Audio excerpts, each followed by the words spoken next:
एकीकडे तपोवनातील वृक्षतोडीचा मुद्दा चांगलाच पेटलेला असताना दुसरीकडे महापालिका प्रशासनाकडून साधूग्राम परिसरातील मलबा हटवण्यास सुरुवात करण्यात आलेली आहे।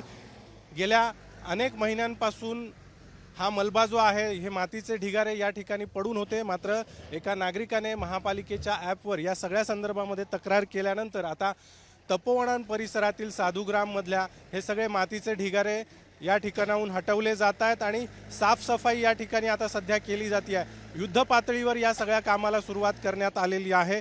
तपोवनातील साधूग्रामचा मुद्दा आणि वृक्षतोडीचा मुद्दा गेल्या काही दिवसांपासून सातत्याने चर्चेत आहे।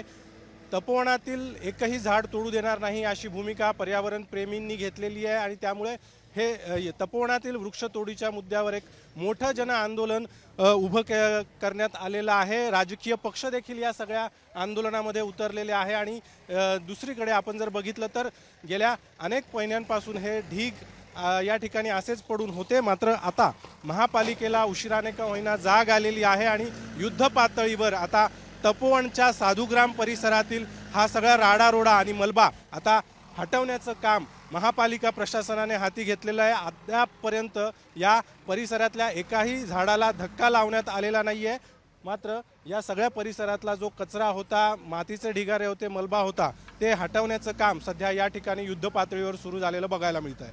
कॅमेरामन प्रवीण काळबांडेसह अभिजित सोनवणे, साम टीव्ही, नाशिक। देश विदेशातील प्रत्येक घडामोडींचे लाईव्ह अपडेट मिळवण्यासाठी आता साम टीव्हीच्या सर्व सोशल मीडिया प्लॅटफॉर्मला लाईक, फॉलो आणि सबस्क्राईब करा। तसंच सर्व नोटिफिकेशनसाठी बेल आयकॉन प्रेस करायला विसरू नका।